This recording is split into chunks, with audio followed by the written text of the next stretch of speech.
Hey guys, welcome back to another video on the Crazy Archaeologist. This time we're going to use gear and food, and this ultimately leads to a little bit more money per hour than the suicide method, although obviously using more risk and stuff.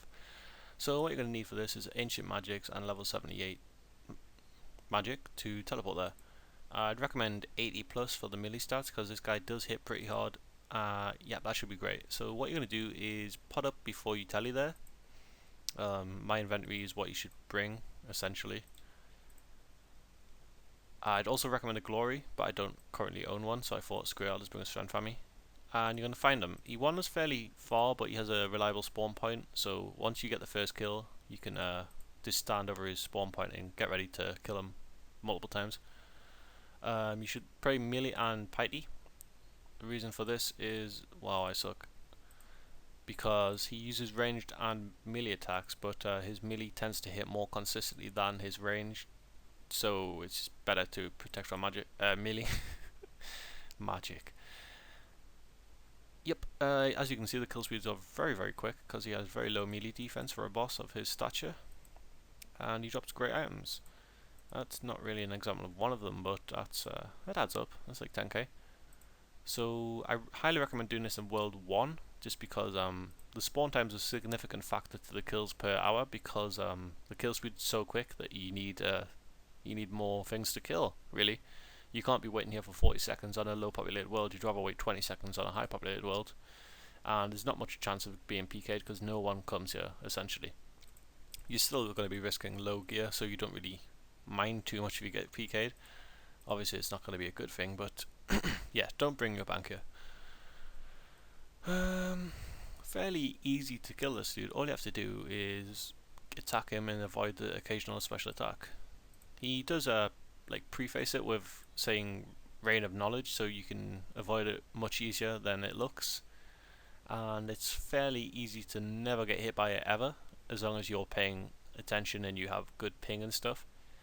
I'm not the best at avoiding it. I have pretty bad mouse skills in general, so I often get hit by it, but yeah, you can tank a few of them. It hits up to 24 per blast thing that I've noticed, and if you get hit by one of them, it's not a big deal. If you get hit by 3 of them, you could get dropped, but I've never been dropped before. It typically hits lower than it does higher, but just I've seen it hit 24 before, which is kind of scary. He drops a few food items. He drops prayer potions, 4 dose and stuff, so you can normally stay here for quite a while. We're hoping for one of the better drops though. Now, the thing that makes this guy so good is he has very good common drops. He drops stuff like 12 Ong's bolt tips, 75 dragon arrows, 150 cannonballs, 2 rune crossbows, 10 noted d'hide. All those range between like 75 and 40k, and it's very good money. But he also drops some good rares as well. He drops the fedora, a very high valuable item on Reddit because all the neckbeards. I'm kidding, but that's worth about 300 to 400k. It's just a cosmetic headgear item, but it has a fairly high demand, and not many people do this, so it has a fairly low supply. He also drops Shard 2 of the Malediction and the Odium Ward Shield things, and they go between 400 and 600k each also. Fedora has a 1 in 64 drop rate, and each of the shards have a 1 in 128 drop rate. So it's very common to get drops here, rare drops that is. There's one of the better common drops, that's about 75k, pretty great. And yeah, it's very uncommon to have a bad trip here, because this alone has paid for all my prayer potions, all my sharks, all my pots. That's paid for the trip, and I'm not even like a third done with my supplies. So yep, once you get more used to his spawn time and stuff, you can start protecting him from melee just before he spawns, just to avoid the initial hit. I haven't really done much in World 1. What I've been doing is using like low populated worlds, risking bank, but actually it turns out that it's better to risk rags in World 1 just because the faster respawn rate is going to increase your kills per hour than better gear. The thing with better gear is you're going to take less damage and use less supplies just because you can kill them so quickly, but again, ultimately it's better profit just to go to World 1, in my experience. there isn't really much more to it really. I've explained the drops, and I've explained how to kill them. I've demonstrated how to kill them. The escape method, it's good to bring a glory just in case a PK does come. Then you can teleport right where you stand because you're below 30 wildy. What I do is I just run 3 levels south. If I saw a white dot appear there, I'd just run. Which way is this? North, east. I'd run east like a little while and then run south just to try and like get out of his path. Often when people do here, it's either by accident because no one wants to come here, or it's another dude killing this guy, and they probably won't be bothered to kill you. So yeah, just run away if you see a white dot, or use a glory. It's very unlikely you're going to see another person come here anyway, but just in case. House telly is pretty good because you can use your altar and then telly to Edgeville with your mounted glory and get to the bank and telly right back here. Most people mage this guy, which is very feasible. I think you can still make a profit doing that, but just the rune costs and stuff is going to add up so much that, and typically mage is like less DPS than melee, so melee is certainly the best option here, I believe.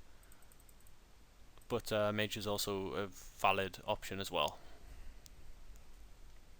I'm kind of surprised that all the wildy bosses are as unpopular as they currently are, because like I've done a lot of Chaos Fanatic also. I can't remember if I have a video of that or not, but that's actually really good. This is better.